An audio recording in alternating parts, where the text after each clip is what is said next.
The farmers have been protesting in the power corridors of Delhi, demanding the government to waive their farm loans and asking for better remunerative prices for their produce. Congress President Rahul Gandhi and Delhi Chief Minister Kejriwal shared the stage at farmers' rally in Delhi and warned the Modi government about consequences if the agrarian crisis in the country are not resolved. पिछले 4.5 साल में नरेंद्र मोदी जी ने, BJP ने 3.5 लाख करोड़ रुपए हिंदुस्तान के 15 सबसे अमीर लोगों का कर्जा माफ किया है। हम यहां सिर्फ न्याय की बात कर रहे हैं। अगर 15 लोगों का 3.5 लाख करोड़ रुपए कर्जा माफ किया जा सकता है तो हिंदुस्तान के करोड़ों किसानों का कर्जा माफ किया जाएगा।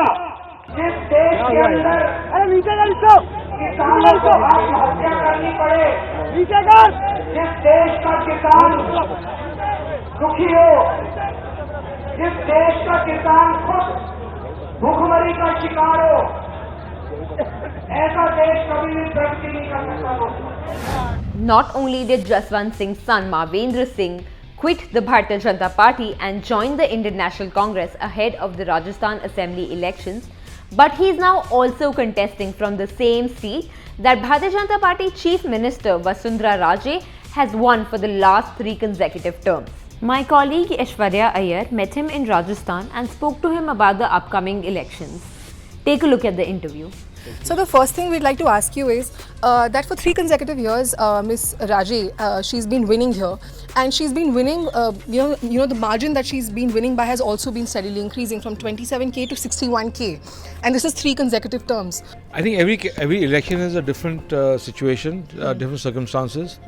And particularly in 2018, where the politics of Rajasthan has gone, has taken a huge change. Right. And there's an underswell, against a particular kind of governance, Okay. which is palpable under the surface across the state. And coming here, I find that that underswell is also, covered with a huge campaign against tyranny. I mean, all the polls are saying that the Congress will win. And you could have stood from a lot of other seats where anti-incumbency is strong, where leaders are not so strong, and they've put you here where there is a good chance that you might lose. I mean, yeah, I'm sure. I'm realistic about it. I'm not, I'm not being romantic about results. The Congress party released its election manifesto for Telangana Assembly elections on 27th of November.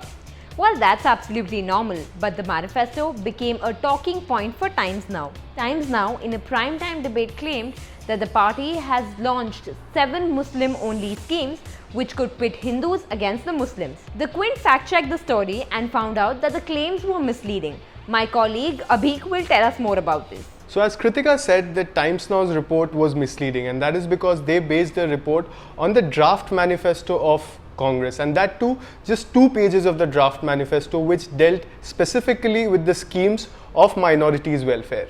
We fact-checked on the basis of the Telugu and English version of the full manifesto, and we found out that those schemes were there for the other sections as well. For example, the minorities section, which the Times Now report picked up, listed that Congress has promised free electricity to churches and mosques. But in the entire manifesto, Congress has actually promised free power supply to all places of religious worship. So we did a point-by-point counter of all the 7 Muslim-only schemes that Times Now claimed, and we found out that the report indeed was misleading. Delhi court held ex-Coal Secretary H.C. Gupta along with 5 others guilty of criminal conspiracy and corruption in the coal scam case.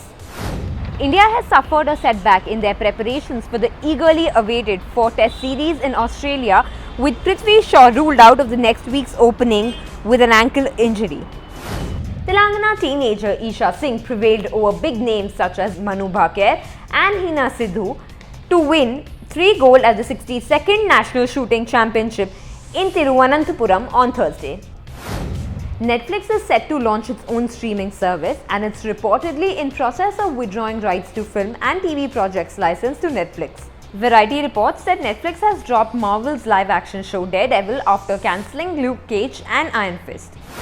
For more news and updates, log on to thequint.com. You can also like, share and subscribe.